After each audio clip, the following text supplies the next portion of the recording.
Admission open. Brilliant Public School, Nursery and Primary, Manna Ekeli, Bidar. जय भीम,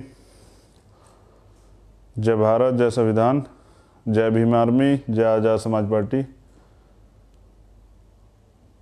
आज हाथरस को लेकर जो हाथरस में भी चल रहा है, क्योंकि टीवी पर और चैनल्स पे तो आप वो देखते हैं जो दिखाया जाता है, सच के बारे में जानना बहुत ज़रूरी है और मेरी ये जिम्मेदारी है कि मैं आपको सच से वाकिफ़ करा दूं। हाथरस में जो जो हुआ वो आपको जानना बहुत ज़रूरी है। बहुत सारी चीज़ें तो आपने मेरे जाने के साथ साथ वहाँ देखी, किस तरह से वहाँ जो है भीम आर्मी की टीम ने काम किया, किस तरह से उस संघर्ष को आगे बढ़ाया। मैं अब बहुत ज़रूरी जानकारी आपसे शेयर कर देता हूँ। पहले तो कल 14 अक्टूबर है। 14 अक्टूबर 1956 बाबा साहब ने धम्म दीक्षा ली। बड़ा दिन है, परिवर्तन का दिन है, तो उसके लिए भी सब लोगों को बहुत बहुत मंगल कामनाएं। लेकिन अभी बात हाथरस की करेंगे, तो लाइव की शुरुआत से पहले विश्व रत्न बाबा साहब अम्बेडकर को नमन करते हुए, बहुजन समाज में जन्मे सभी संतों, महापुरुषों, गुरुओं को नमन करते हुए, छत्रपति साहू जी महाराज, शिवाजी महाराज, बिरसा मुंडा, राष्ट्रपिता ज्योतिबा फूले, पेरियार साहब, नारायण गुरु,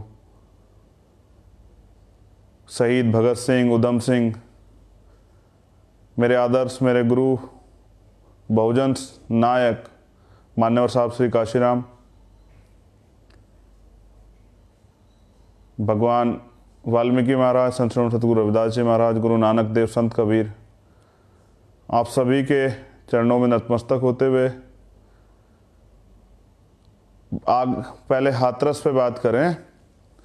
देखिए, हाथरस में जो चल रहा था आप सब लोगों को पता है, किस तरह से पीड़िता का सही इलाज नहीं कराया गया। फिर इलाज के लिए एम्स बुलाया गया, तो एम्स की जगह सफदरजंग भेज दिया गया, वहाँ अच्छा ट्रीटमेंट नहीं हुआ, फिर पीड़िता की डेथ हो जाती है। जो जानकारी के बाद जब पूरी जांच होगी तो हो सकता है कि उसके पीछे और भी कुछ चीज़ें निकल के आ जाएं। जैसे मैंने कहा कि मुझे शक है कि अलीगढ़ से डेड बॉडी को ही जो है सफदरजंग शिफ्ट किया गया हो, जनता के दबाव में, आप लोगों के दबाव में, और इसीलिए पीड़िता का शव जो है परिवार को नहीं देखने दिया गया।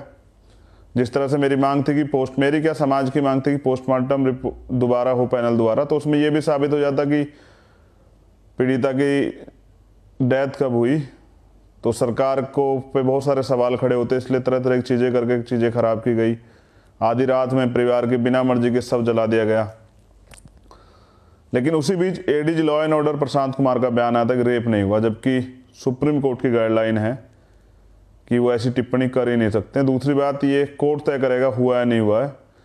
जो बातें उन्होंने फैक्ट उसमें रखे कि स्पर्म नहीं था, तो मैंने उसका खंडन किया था कि, और मैं क्या कोई भी लॉयर उसका खंडन करेगा कि रेप की जो परिभाषा है वो अब बदल चुकी है। 2013 के बाद, निर्भया मामले के बाद रेप की परिभाषा बदल चुकी है पूर्ण रूप से। तो उसमें सब चीज़ें हैं, उसमें इंजरी भी है, उसमें और भी बहुत सारी चीज़ें जो कोर्ट के माध्यम से तय होंगी और पता लगेगा क्या क्या हुआ था।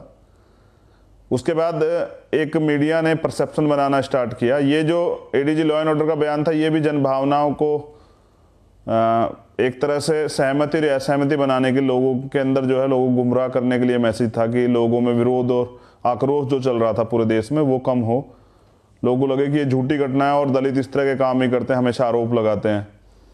तो ये उनका एक जो है उस समय का एजेंडा रहा होगा, जिस पे उन्होंने काम करते हुए कहा कि भाई रेप नहीं हुआ है। फिर एक मुद्दा आता है कि कॉल डिटेल मिली हैं, कुछ न्यूज़ चैनल ने चला कि कॉल डिटेल मिली है, तो इसका मतलब फिर पीड़िता का कुछ चैनल द्वारा पीड़िता का, ये पहली बार हुआ कि पीड़िता का चरित्र हनन किया जाने लगा, उसके परिवार को दोषी बनाया जाने लगा। मैंने इस पर अपनी बात भी रखी। फिर सरकार उसके अलावा एक और चीज़ ले आई कि यहाँ तो जातिगत दंगे कराने का प्लान था विपक्षियों का, पीएफआई का 100 करोड़ की फंडिंग हुई थी भीम आर्मी को। फिर मैंने उस पर भी बात रखी। मैंने दावा किया कि अगर 1 रुपये का भी आरोप आप साबित कर देंगे तो मैं राजनीतिक संन्यास ले लूँगा या मुख्यमंत्री इस्तीफा दे दें। फिर उसके बाद उसमें नक्सल कनेक्शन आया। ये जो सारी बातें मैं आपको बता रहा हूँ, ये सिर्फ और सिर्फ चीज़ों को डाइवर्ट करने के लिए, गुमराह करने के लिए और उस असल मुद्दे से ध्यान हटाने के लिए, आरोपियों को बचाने के लिए दूध का दूध और पानी का पानी होता चला गया।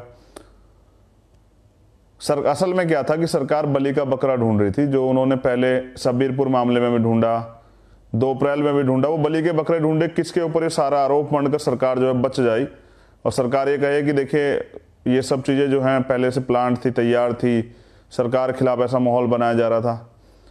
एक सच ये है कि सरकार की नाकामी है।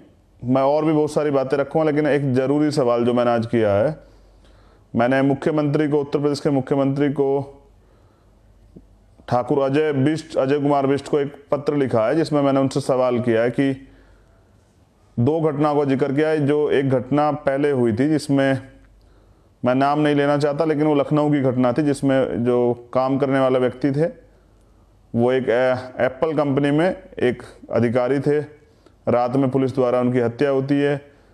वो भी हमारी बहन थी। उस पीड़ित बहन को जो है 2 दिन में सरकारी नौकरी मिलती है, 40 लाख रुपए का मुआवजा मिलता है। लेकिन यहाँ देखिए इस घटना को लगभग 1 महीना बीत चुका है। थोड़ी देर में 14 तारीख हो जाएगी, 14 तारीख की घटना थी, लेकिन ना तो नौकरी दी गई, ना आर्थिक मदद की गई, ना ही जो मुख्यमंत्री ने दावा किया था कि भाई आवास दूंगा वो भी नहीं किया गया। ऐसे मुख्यमंत्री ने सीबीआई का दावा किया था, सीबीआई को 2-3 दिन पहले जांच मिली है। तो मैंने पूछा कि कब देंगे, आप भेदभाव क्यों कर रहे हैं? न्याय सबके लिए समान है भारत के कॉन्स्टिट्यूशन में, तो फिर आप ऐसा भेदभाव क्यों कर रहे हैं? आपने जो वादे किए कम से कम उनको तो पूरे कर दें। तो अपनी बात पे तो स्थिर रही जो आपने किया है। लेकिन मैं जो जरूरी बात आपसे कर रहा हूँ ये है कि चलिए दलित समाज पे तो आवाज़ है बोलने वाली, मैं हूँ, और भी नेता है दलित समाज के वो बोलते हैं, कुछ बैकवर्ड के लोगों पे भी है, माइनॉरिटी के लोगों पे कुछ नेता वो बात रखते हैं। लेकिन एक बड़ा समाज यहाँ ऐसा भी, जैसे निषाद है, प्रजापति है, पाल है, कश्यप है, धोबी है, सैन है, खटीक है, कुशवाहा है, उनके साथ भी ये जुल्म जाती होती है। जैसे एक कुशवाहा प्रधान जी की महोबा में हत्या की टीम द्वारा बताया गया, मैंने उस पर ट्वीट भी किया। ये जो सारी जातियाँ और इसके अलावा कुछ अन्य जातियाँ जो आपके संज्ञान में नहीं है, उन पर भी मैं ये कहना चाहता कि उनके साथ भी जुल्म जाति लगातार होती है, उनको भी जातिवादी व्यवस्था का शिकार होना पड़ता है। लेकिन उनकी कोई आवाज़ नहीं उठाता, क्योंकि बहुजन समाज में हम लोग जन्मे हैं, बहुजन समाज के महापुरुषों के आंदोलन को चला रहे हैं, तो हमारी नैतिक जिम्मेदारी बनती है कि हम इस आवाज़ को उठाएं और कम से कम इन सभी समाज को सुरक्षित महसूस कराएं, उनके अधिकारों के लिए लड़ाई को लड़ें। तभी बहुजन बनेगा जब हम ये सारे समाजों की लड़ाई को लड़ेंगे, जो बैकवर्ड के लोग हैं, जो माइनॉरिटी के लोग हैं, जो शेड्यूल कास्ट के लोग हैं, शेड्यूल ट्राइब्स के लोग हैं। अब उन पे क्या क्या हो रहा है ये मैं विस्तार से चर्चा करूंगा। पहले उत्तर प्रदेश पर चर्चा करते हैं। झांसी में एक घटना हुई है जो बड़ी शर्मनाक है। चित्रकूट में एक घटना हुई है। चित्रकूट की घटना मैंने ट्वीट भी किया है। दोनों घटनाओं के बताते हैं। एक घटना में हुआ क्या है कि एक बच्ची के साथ 6 से 7 लोगों ने रेप किया। पुलिस के पास FIR के लिए गए, पुलिस ने कोई कार्रवाई नहीं की, वो उल्टा जो है आरोपियों को बचाते रहे। जब उसको पीड़िता को लगा कि उसको न्याय नहीं मिलेगा तो उसने आत्महत्या कर ली। अब बच्ची तो नहीं रही है, सरकार, अब पुलिस के अधिकारी कर्मचारी कुछ भी करते हैं, लेकिन बच्ची वापस नहीं आ सकती है। इस व्यवस्था ने, जिस व्यवस्था में योगी गवर्नमेंट है, उन्होंने उस बच्चे की जान ले ली। अब उसका जीवन कौन लौटाएगा? मुख्यमंत्री तो नहीं लौटा सकते हैं, सरकार भी नहीं लौटा सकती, पुलिस प्रशासन भी नहीं लौटा, मैं और आप भी नहीं लौटा सकते। लेकिन ये हो क्यों रहा है? ये इसलिए हो रहा है क्योंकि यहाँ क्राइम बढ़ रहे हैं और मुख्यमंत्री सत्ता में बैठकर जो है अपराधियों का संरक्षण करें। झांसी में एक घटना हुई जहाँ हॉस्टल का जो मामला था, जिसमें जो है एक बच्ची के साथ जो ब्लैकमेलिंग की 10 से 12 लोगों ने रेप किया। लेकिन ये आपका दबाव है और माहौल बना हुआ है उत्तर प्रदेश में, घटनाएं तो हो रही हैं, अपराधियों के हौसले तो बुलंद है, लेकिन सरकार तुरंत, प्रशासन के लोग कार्रवाई कर रहे हैं। लखीमपुर का एक मामला है जिसमें बड़ी दिक्कत आई है, जिसमें जो एक माँ बाप, एक बेटे को और उसके पिता को पीटा गया। चित्रकूट का है, चित्रकूट का, जिसमें पीटा गया और पेशाब पिलाया गया। दलित समाज से हैं दोनों।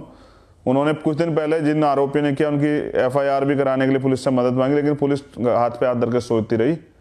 परिणाम ये हो गया उनको पीटा गया और उनका जो है सार्वजनिक अपमान किया गया। ये उत्तर प्रदेश में चल रहा है। उत्तर प्रदेश में अपराधों की बाढ़ आ चुकी है। सरकार इसे कहेगी विपक्ष का काम है और विपक्ष जो है राजनीति कर रहा है, लेकिन सरकार अपराध पर रोक नहीं लगा रही है। इसका खामियाजा जनता को भुगतना पड़ रहा है। बिहार की घटना है। बिहार में जो है एक महिला के साथ रेप हुआ है और रेप पीड़िता को बंधक भी बना के रखा गया। पाँच छः से 7 लोग थे जिन्होंने रेप किया। एक उसके पीड़िता के जो बच्चा था उसको जो है उसकी भी हत्या कर दी गई। अभी एक खबर आई थी, मुझे कंफर्मेशन नहीं हुआ है, कि मोतिहारी में हॉस्टल में जो है, जो SC/ST का हॉस्टल है, उसमें हमला किया गया कुछ लोगों द्वारा, जिसमें 3 बच्चों को गोली लगी है। उनके हालात भी बहुत अच्छे नहीं है। मैं ये जिक्र आपसे क्यों कर रहा, मैं अंत में इसका कंक्लूजन भी आपको दूंगा। मध्य प्रदेश की घटना है जहां भिंड में गोली मारी गई है, स्वर्णों द्वारा एक दलित व्यक्ति, एक नौजवान को गोली मारी गई है। ये मध्य प्रदेश का मामला। राजस्थान में आदिवासियों के साथ जो हो रहा है, आदिवासी छात्रों का, उनकी हक की लड़ाई में जिस तरह वहां की, मुझे 1 मिनट लगेगी, बस दीजिए, मैं इसको थोड़ा सा,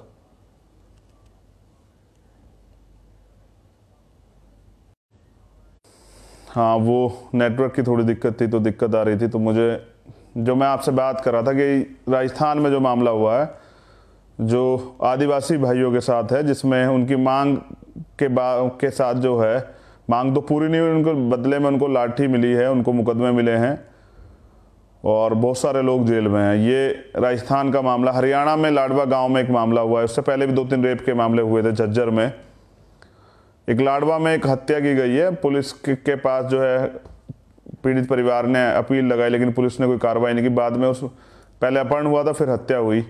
ये मैं सब चीज़ें आपको इसलिए बता रहा हूँ कि सरकार किसी की हो, कोई प्रदेश हो, घटनाएं लगातार हो रही हैं, अपराध चरम पे है। और एक तरह से जो है, जो बहुजन समाज के लोग हैं, दलित हैं, बैकवर्ड हैं, माइनॉरिटी के लोग हैं, शेड्यूल ट्राइब के लोग हैं, उनके साथ ये घटनाएं ज़्यादा हो रही है, क्योंकि उनकी सत्ता में भागीदारी नहीं है। और काशीराम साहब कहा करते थे कि जिनका राज नहीं होता उनकी बहनों पर अत्याचार भी होते हैं, उनकी हत्याएं भी होती हैं, उनके अधिकार भी छीनते हैं। तो इसलिए इन सब से मुक्ति के लिए आपके पास अच्छा रास्ता है कि आप राज ले आएँ। मैं धन्यवाद करता हूं सभी कार्यकर्ताओं का, जहां जहां इलेक्शन है वो जो लोग काम कर रहे हैं, जो मेरे एक बार कहने के बाद जो है अपने कैरियर की परवाह नहीं करते, मुकदमों की परवाह नहीं करते, लाठी की परवाह नहीं करते, जेल की परवाह नहीं करते और ईमानदार से इस लड़ाई को लड़ रहे हैं। आपको मैं धन्यवाद करता हूं कि आप हैं तो मैं हूं, और मैं आपसे ही हूं, क्योंकि किसी भी संगठन की जो रीढ़ है वो उसके कार्यकर्ता होते हैं। मुझे गर्व है कि भीम आर्मी और आजाद समाज पार्टी पे के जैसे कार्यकर्ता किसी संगठन पे और किसी दल पे नहीं है, जिन्होंने पिछले 6 साल की 5 साल की मेहनत में भीम आर्मी को एक अंतर्राष्ट्रीय संगठन का जो है दर्जा प्राप्त करा है, जहां दुनिया में भीम आर्मी को जाना जाता है, वो आपके काम से जाना जाता है। और इस तरह से आज़ाद समाज पार्टी का लगातार काम आगे बढ़ रहा है। अभी बुलंदशहर पे जो टीम लगी हुई है, उनका भी सभी का धन्यवाद करता हूँ, नौजवानों का धन्यवाद करता हूँ। जैसा मैंने कहा कि आपने जो ताकत मुझे दी है, जिसके दम पे यहाँ जहाँ इतना भेदभाव है, जहाँ इतने संसाधनों वाली पार्टियाँ हैं, सब कुछ है, वहाँ आपकी पार्टी जो है वो भी अपना जो है अपना दम रखती है और अपनी बात कहती है। उसको भी मौका मिलता है, मेन स्ट्रीम मीडिया के लोगों को उनको सुनना पड़ता है, उनकी बात रखनी पड़ती है। तो ये आपका दम है। तो ऐसे तमाम कार्यकर्ताओं को मैं हृदय के से आभार प्रकट करता हूँ। जैसा मैंने कहा कि कार्यकर्ता ही जो हैं संगठन की, पार्टी की रीढ़ होते हैं। आप मेरी ताकत हैं सबसे बड़ी। तो जिनसे मैं बात नहीं कर पाता हूँ या जिनसे बात करता हूँ, सभी का धन्यवाद करता हूँ कि जो ताकत आपने मुझे दी है, जिसकी वजह से आज मैं बड़ी कोशिश करता हूँ कहीं भी अन्याय और उन मुद्दों को उठा के जो है उनमें न्याय दिलाने का प्रयास करूँ, चाहे ट्विटर के माध्यम से, फ़ोन करके, चाहे वहाँ फिजिकली जाके, और जहाँ मैं नहीं जा पाता वहाँ आप लोग जाकर जो हैं इस कमी को पूरा करते हैं। तो ऐसे सभी कार्यकर्ता पदाधिकारियों को बहुत बहुत धन्यवाद, आभार। लेकिन एक ज़रूरी बात आपसे मुझे आज कहनी है, चाहे देश का कोई प्रदेश हो, लेकिन जुल्म, जाति, अत्याचार कम नहीं हो रहा है। इसे आप रोक सकते हैं, इसे आप ख़त्म कर सकते हैं।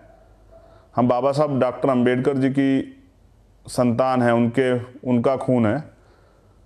उन्होंने इलाज किया है, जैसे उन्होंने इलाज किया था कि रानी का पेट काट चलाऊं, अब राजा जो है आपकी वोट से तय होगा। इन सारी बीमारियों का एक इलाज है जिसको सत्ता कहते हैं। मान्यवर काशीराम साहब ये कहते थे कि बाबा साहब ने कहा, पॉलिटिक्स द मास्टर की, सभी तालों की चाबी है सत्ता। अगर सत्ता आपके पास है तो आप परिवर्तन कर सकते हैं। और काशीराम साहब ये कहते थे कि आपको जो तमाम परेशानियां, चाहे रोजगार की हो, चाहे पढ़ाई की हो, चाहे वो हेल्थ की हो, चाहे और किसी तरह के अधिकारों की हो, चाहे सुरक्षा की हो, ये तमाम तरह की जो परेशानियां हैं उसके लिए, जिसके लिए आप रोज परेशान होते हैं, सुबह शाम सोचते हैं ये कैसे होगा वो कैसे होगा, अगर आप वोट की वैल्यू को समझ के सत्ता में स्थापित हो जाएं तो वो दिन दूर नहीं कि अपनी सारी परेशानियों को आप हल कर सकते हैं। ये जो तानाशाही सरकार उत्तर प्रदेश में पिछड़ों पे, मुसलमानों पे, किसानों पे, मजदूरों पे जुल्म करने वाली केंद्र की सरकार और उत्तर प्रदेश की सरकार का भी अंत होगा, और ये अंत जो है वो आज़ाद समाज पार्टी करेगी, ऐसा मुझे आप लोगों के भरोसा है।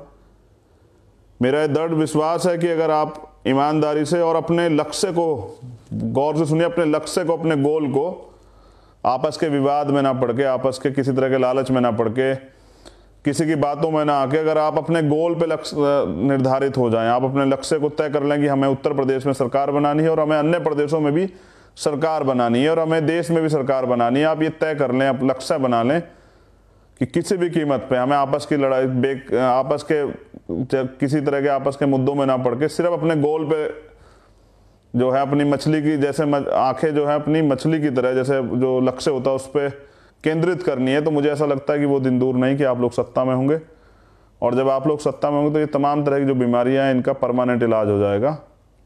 जैसे जड़ कहते हैं ना, जड़ से इलाज, तो मुझे भरोसा है कि आप लोग कर सकते हैं।